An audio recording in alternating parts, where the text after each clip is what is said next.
कल हमने शुरू किया governor general of Bengal and India, ठीक है।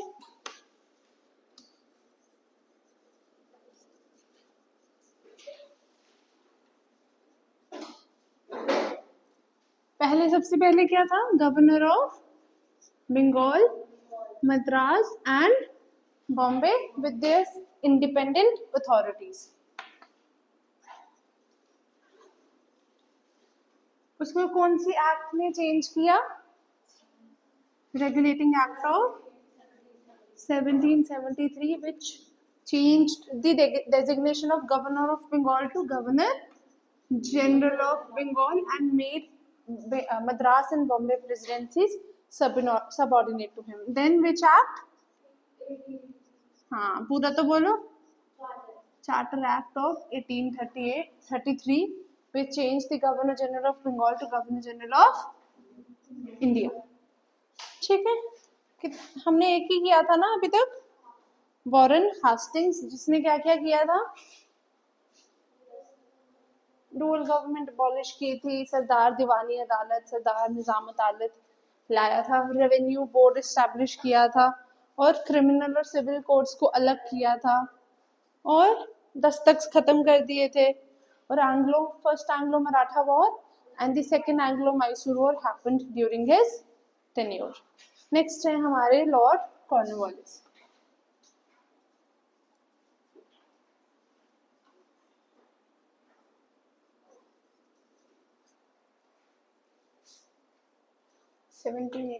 to 93 सुना है नाम? Yes. तो Cornwallis basically he belonged to Britain's aristocrat family. He was from an aristocrat family and a soldier in the British army, ठीक है। He was from an aristocrat family and he was a soldier in the British army. Second, in 1786 he was given the title or designated as the Governor General of India as well as Commander in Chief of India. मैंने बताया था एक बार, क्या बताया था? Yes तो बोला। Lord Cornwallis वही बंदा था जिसने एक एक्ट लाई थी जिसमें गवर्नर जनरल को पावर दे दिया था कमांडर इन चीफ को भी ओवररन करने के लिए, तो इसको दोनों बना के इंडिया भेज दिया। तो 1786 से 93 के बीच में क्या क्या हुआ है? Defeat of Tipu Sultan, correct. Tipu Sultan को हरा दिया गया था कौन से वॉर में? थर्ड में भी हराया था, 93 है ना, थर्ड एंग्लो मैसूर वॉर। और क्या क्या हुआ था और क्या क्या किया था कॉर्नवालिस ने? इसने बहुत सारे जुडिशियल, एडमिनिस्ट्रेटिव और पुलिस रिफॉर्म्स लाए थे। ये भी बताया है कौन सा रिफॉर्म लाया था इसने, बताया, पढ़ा हुआ है हमने, ये समझ आ गया। इसने क्या इंट्रोड्यूस किया था? हाँ तुक्का ही मान लो, टेस्ट पढ़ के आए हो ना आज, तो वो टेस्ट में आना तो है जो इसने इंट्रोड्यूस किया था। तो क्या टेस्ट पढ़ा है?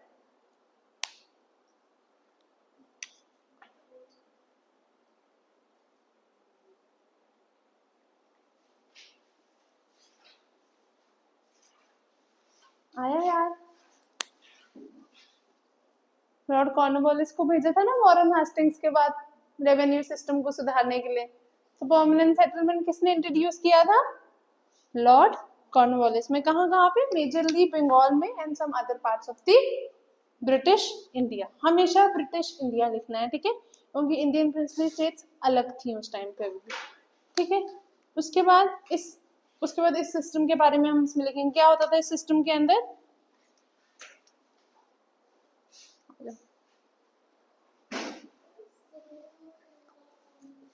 Permanent settlement. जब हम वो करेंगे ना पुलिस और आर्मी, वो सब कॉर्नवालिस ने ही एक तरीके का इंट्रोड्यूस किया है। पुलिस, जुडिशियल, ये दीवानी अदालत, ये हमारे जो डिस्ट्रिक्ट कोर्ट्स होते हैं, मुंसे होते हैं जो, ये सब इसलिए नहीं लाया है। वो हम करेंगे administrative organisation of East India company. हुआ तो आज ही कर लेंगे, आगे खत्म हो गया जल्दी। नेक्स्ट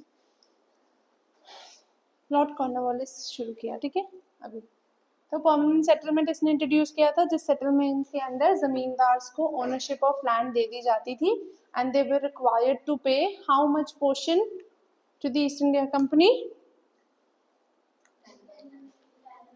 10/11 which is approximately 89%, ठीक है। ईस्ट इंडिया कंपनी को इनको पे करना पड़ता था, बाकी का जो 11% है वो ये अपने पास रखते थे। उसके बाद एक ये हो गया इसका रेवेन्यू रिफॉर्म, और इसके जुडिशियल रिफॉर्म में क्या क्या आएगा वही रिपीट हो रहा है जो पहले किया है, कुछ अलग नहीं है। इसने 3 कोर्ट्स बनाए, कौन कौन से लेवल पे होंगे, डिस्ट्रिक्ट, प्रोविंशियल, जैसे आज के टाइम पे क्या होते हैं स्टेट लेवल पे, वहां पे पहले प्रोविंसेस आता था, फिर आएगी हमारी स्टेट। आज के टाइम पे होता है डिस्ट्रिक्ट, स्टेट लेवल और नेशनल लेवल पे जो हमारे सुप्रीम कोर्ट है, ठीक है। इसी तरीके से होता है। सेकंड क्या होगा, और इसने एक कोर्ट बनाया, court for Calcutta, was established by Lord Cornwallis, supreme court for Calcutta. अभी सुप्रीम कोर्ट ऑफ इंडिया नहीं आया, इसने सिर्फ supreme court for Calcutta establish किया। Supreme court of India after 1900 establish हुआ था, क्लियर। इसने बनाया supreme court for Calcutta and simple civil और क्रिमिनल केसेस के लिए अलग अलग कोर्ट्स बनाए। आज के टाइम पे भी सिविल और क्रिमिनल केसेस अलग अलग डील होते हैं, फैमिली कोर्ट्स अलग होते हैं और क्रिमिनल केसेस को डील करने वाले लोग कोर्ट अलग होते हैं। लॉस भी अलग हैं, फैमिली लॉस अलग हैं, सिविल लॉस अलग हैं, क्रिमिनल लॉस अलग हैं। कुछ लोग जैसे एंटी सेपरेटिस्ट होते हैं, जो टेररिस्ट वगैरह होते हैं, उनको अलग लॉस में ट्राई किया जाता है, करेक्ट। तो जैसे टाडा हो गया, पॉस्का हो गया, तो डिफरेंट डिफरेंट तरीके के लॉज बनाए गए हैं। अब सिविल कोर्ट्स में क्या आएगा, सदर, सदर, एक उसने सिविल कोर्ट बनाया और एक इसने क्रिमिनल कोर्ट बनाया। सबसे हाईएस्ट सिविल कोर्ट होगा सदर दीवानी अदालत, और सबसे हाईएस्ट क्रिमिनल कोर्ट होगा सदर निजामत अदालत, जहां पे निजामत में क्रिमिनल केसेस हेयर किए जाते थे और दीवानी में सिविल। जब नीचे वाले कोर्ट्स जो कोर्ट्स थे, डिस्ट्रिक्ट लेवल कोर्ट्स या मुंशी वगैरह जो होते थे, वो सॉल्व नहीं कर पाते थे केसेस, फिर वो केसेस इनके पास चले जाते थे, और सदर दीवानी अदालत और सदर Nizamat Adalat was of the apex of the district of the judicial body. उसके नीचे आते थे, एक होते थे मुंशी, सुना है ना, मुंसिफ। अभी भी बड़े लोग अभी भी मानते हैं मुंसिफ जी के पास जाना है, मुंसिफ जी संभाल लेंगे। तो munsif was also appointed by Cornwallis. ये बेसिकली इंडियन जजेस होते थे जो सबसे बॉटम कोर्ट्स जो होते थे उनमें बैठते थे, क्लियर हुआ। सदर दीवानी अदालत, जैसे आज के टाइम पे supreme court is the highest authority for all the cases, उसी तरीके से Sadar Diwani Adalat was the highest authority for the civil cases and Sadar Nizamat Adalat was the highest authority for the criminal cases, ठीक है। इसने भी वही किया, जमींदार के जितने भी पुलिस फंक्शंस हैं वो खत्म कर दिए। उसके बाद इसने क्या बनाए, थाना। हमारे देश में पहले थाना वगैरह नहीं होता था, यहाँ पे उसने हर डिस्ट्रिक्ट में, हर वार्ड में एक थाना होता है। गांधीनगर का अपना थाना है, छन्नी में अपना थाना होगा, नानक नगर जाओगे वहां अपना थाना होगा। हर वार्ड का आज के टाइम पे एक थाना होता है, और हर डिस्ट्रिक्ट में एक बड़ा पुलिस स्टेशन होता है। जैसे पहले होता है चौकी, फिर एक बड़ी पुलिस स्टेशन होती है जहाँ पे आप, जब थाने में हम सिर्फ रखते हैं लोगों को, जैसे चौकी वगैरह में ना, फिर एक बड़ी होती है जहाँ पे उनको रखा जाता है, फिर उनको मजिस्ट्रेट के पास, जहाँ पे एफआईआर रजिस्टर होती है।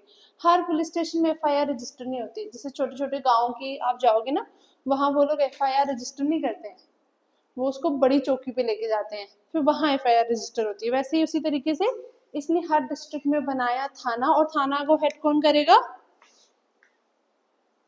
दरोगा। आज के टाइम पे जैसे एसआई होते हैं, एसएचओ होते हैं, करेक्ट। उस टाइम पे कौन होता, अभी भी दरोगा भी बड़े लोग बोलते हैं। इस टाइम पे हेड कौन होगा, दरोगा, और दरोगा के अंदर 15 से लेके 20 ऑफिसर्स होंगे to handle that district. This was done because उस टाइम पे इंडिया में डकैती वगैरह बहुत थी, डकैती लूटपाट, क्योंकि लोगों के साथ गलत हो रहा था तो लोग गलत मीन्स पे जा रहे थे, तो उस चीज को ठीक करने के लिए इसने थाना बनाया। एक मूवी भी आई थी ना डकैती पे, आमिर खान की,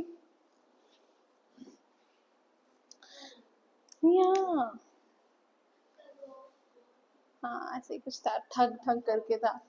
उसके बाद जुडिशियल रिफॉर्म समझ आए, रेवेन्यू रिफॉर्म, पुलिस। अब आएगा इसका एडमिनिस्ट्रेटिव रिफॉर्म। इसने शुरू किया merit based recruitment of civil officers. He is regarded as the founder or the father of civil service in India. Lord Cornwallis को father of the civil service in India बोला जाता है। इसने merit based system, अभी भी क्योंकि Indians के लिए ओपन नहीं था, बाद में ओपन भी हुआ इवेंचुअली, बट मेरिट बेस्ड इसलिए क्यों लाया होगा मेरिट बेस्ड, ताकि अच्छी ब्यूरोक्रेसी, इफेक्टिव और क्वालिटेटिव ब्यूरोक्रेसी एस्टैब्लिश कर सके। कॉर्नवालिस के बारे में इतना ही है, सिंपल सी बात है। This person is regarded as bringing the most of the reforms in the administration, judiciary as well as the police. सबसे पहले इसने परमानेंट सेटलमेंट लाया, बहुत इजी है याद रखना, परमानेंट सेटलमेंट इसने लाया, क्योंकि ये सारी चीजें हमने डिटेल में भी की हुई है अलग से, तो तुमने बस इसके अंदर डालनी है। परमानेंट सेटलमेंट लाया, पुलिस में इसने थाने और दरोगा लाए, एडमिनिस्ट्रेशन में इसने सिविल सर्विसेज लाई, और जुडिशियल में इसने दीवानी अदालत और निजामत अदालत और सुप्रीम कोर्ट फॉर कैलकाटा। याद रखना, supreme court for Calcutta, India वाला भी एस्टैब्लिश नहीं हुआ, आई थिंक 1930s में एस्टैब्लिश हुआ था, एग्जैक्ट डेट मुझे भी याद नहीं है। क्लियर हुआ कॉर्नवालिस? कोई डाउट? कॉर्नवालिस इंपॉर्टेंट है, उसके बारे में क्वेश्चन आ सकते हैं, क्योंकि इसने किया ही बड़ा कुछ है ना, ठीक है। और टीपू सुल्तान को इसने हराया था। नेक्स्ट है हमारे जॉन शॉर्ट। लिखना है, लिखवा दूं? लिखो, यहीं से लिखवा देती हूँ, 2-3 पेज छोड़ दो, ठीक है। उसके लिए क्या नाम था उसका, हेस्टिंग्स का, वो एंड में लिख लेंगे, या मैं स्क्रीनशॉट भेज दूंगी, या उधर से ही लिखवा दो, लिख लो फिर उधर से ही लिख लो, लिख लो। पहले हेडिंग डालो, the governor generals of Bengal and India. पहला लिखो, पहले नहीं, पहले इंट्रोडक्शन लिखते हैं। When the British East India Company took control of India, when the British East India Company took control of India,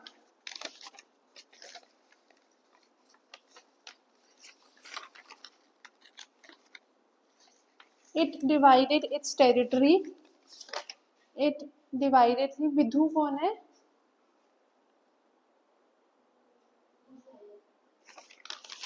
It divided its territory to control of India. It divided its territory into administrative units,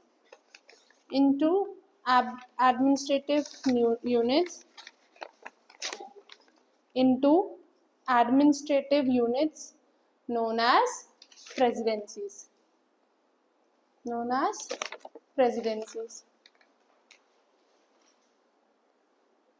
इसको देना आपका ना,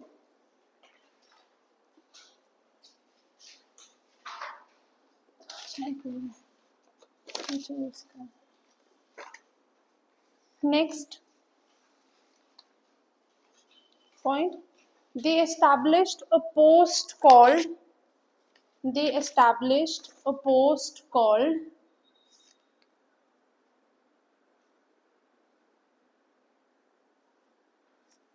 Governor of Bengal for the Bengal region, Governor of Bengal for the Bengal region, and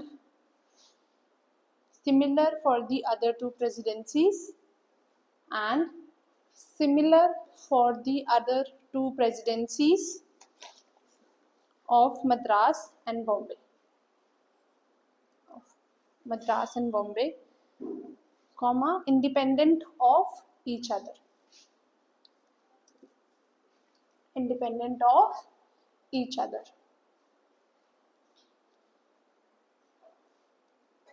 ठीक है, next लिखो the regulating act of 1773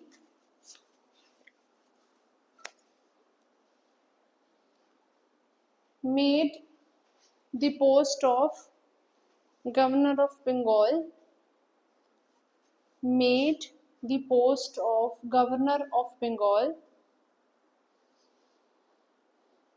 into the Governor General of Bengal with Bombay and Madras residencies subordinate to him. With Bombay and Madras residencies subordinate to him. Residencies subordinate to him.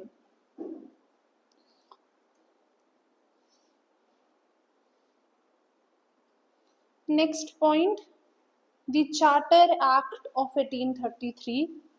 The Charter Act of 1833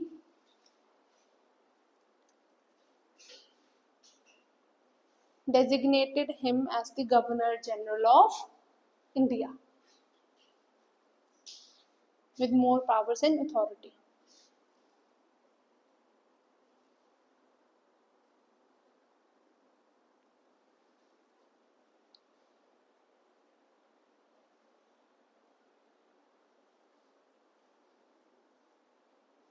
लिखिए authority.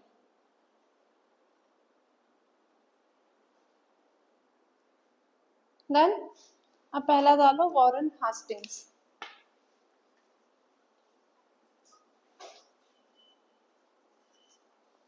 Warren Hastings लिखो first governor general of Bengal. लिखिए आपने, ठीक है. First governor general of Bengal.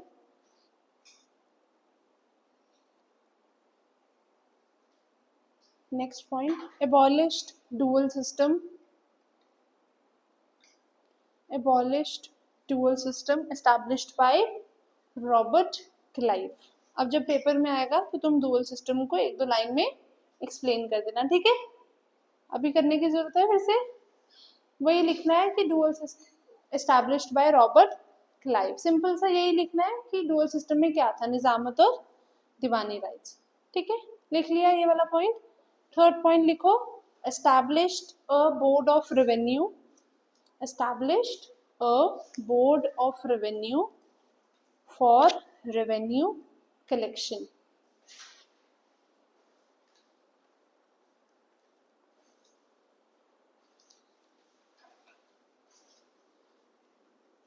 Next,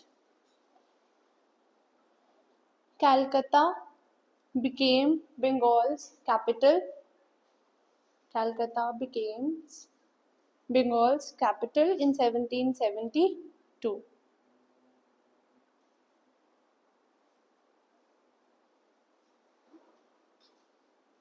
लिख लिया. Next point, abolished the judicial powers of the zamindars. Abolished the judicial powers of the zamindars.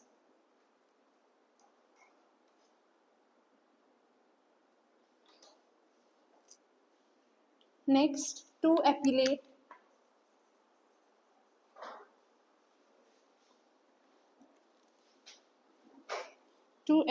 courts were established.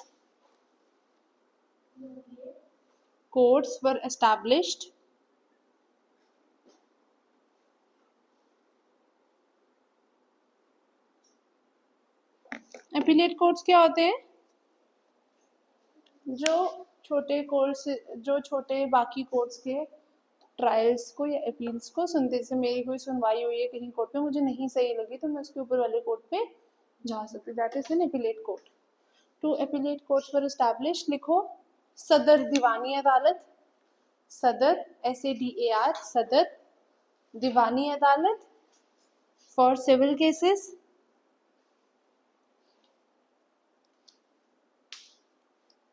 and Sadr Nizamat Adalat for criminal cases.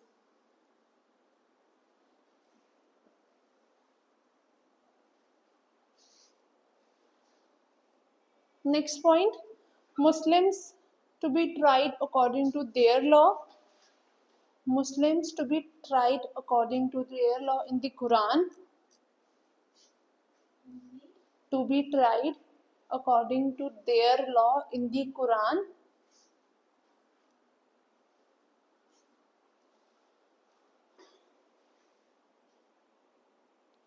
And Hindus according to the Hindu laws.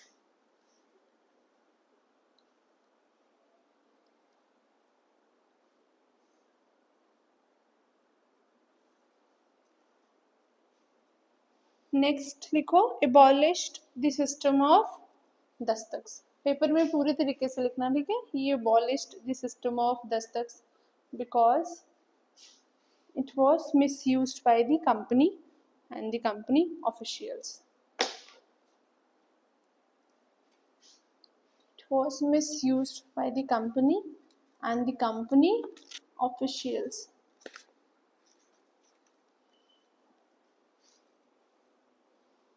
Next point, Sir William Jones. Sir William Jones. हाँ next, sir William Jones. नहीं next नहीं, उसके point है Warren Hastings का.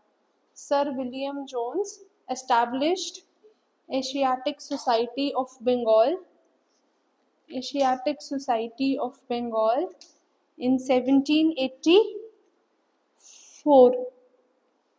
Warren Hastings चाहता था कि Indians को इंग्लिश पढ़ें.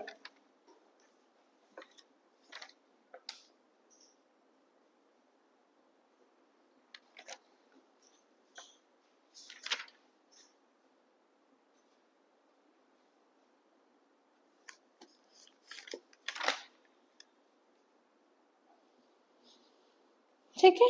Next and the last point, first Anglo Maratha war. First Anglo-Maratha War, which ended with the Treaty of Salbai, S-A-L-B-A-I, Salbai. And second Anglo-Mysore War, which ended with the Treaty of Bangalore, which ended with the Treaty of Salbai.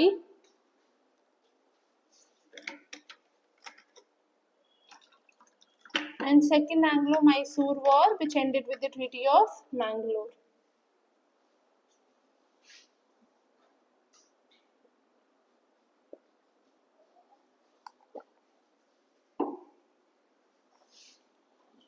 ठीक है. अब next है हमारा Lord Cornwallis. ये लो Harshika.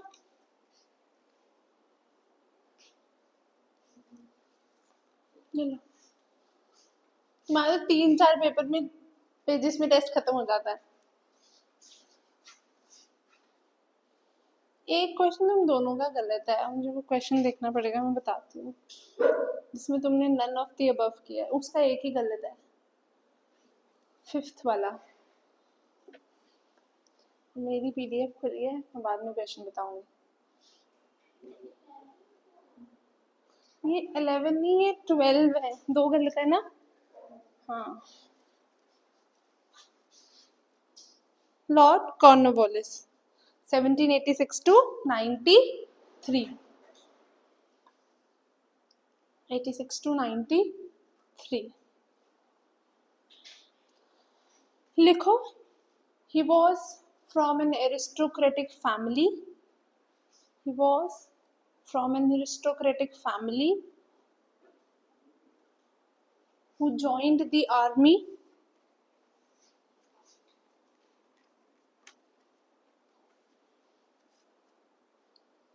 in 1757. In 1757.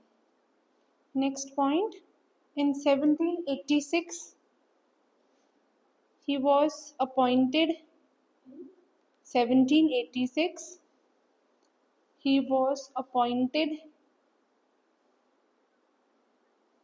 as the Governor General and Commander in Chief, as the Governor General and Commander in Chief of India.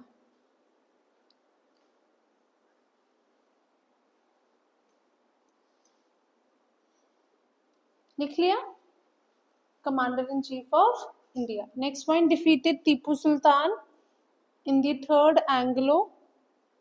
Defeated Tipu Sultan in the third Anglo-Mysore War.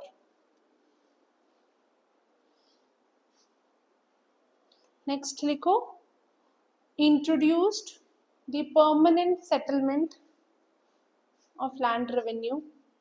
Introduced the permanent settlement of the land revenue in Bengal. Settlement of land revenue in Bengal and other parts of India. जब तुमने paper में लिखना है तो तुमने इसको explain करना है. अभी एक्सप्लेन करने की तो तुम कर लोगे, ठीक है? नेक्स्ट लिखो जुडिशियल रिफॉर्म्स. इसके अंदर सब हेडिंग डालो judicial reforms.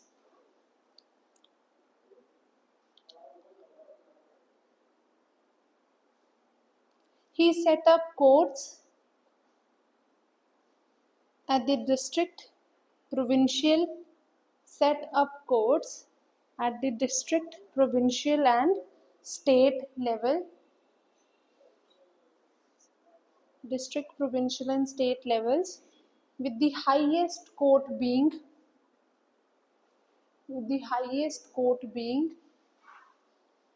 Supreme Court of Calcutta. Court being the Supreme Court of Calcutta.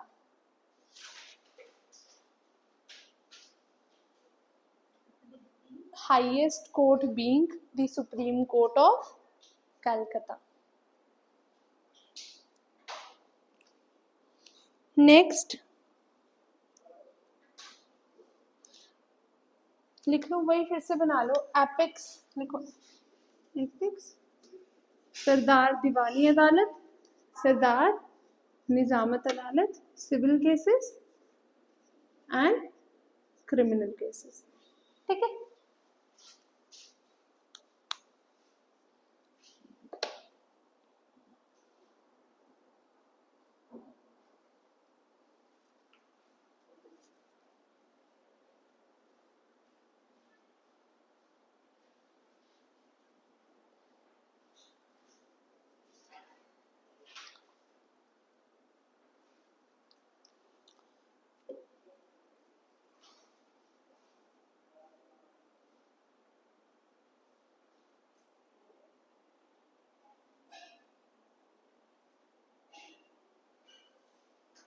लिख लिया?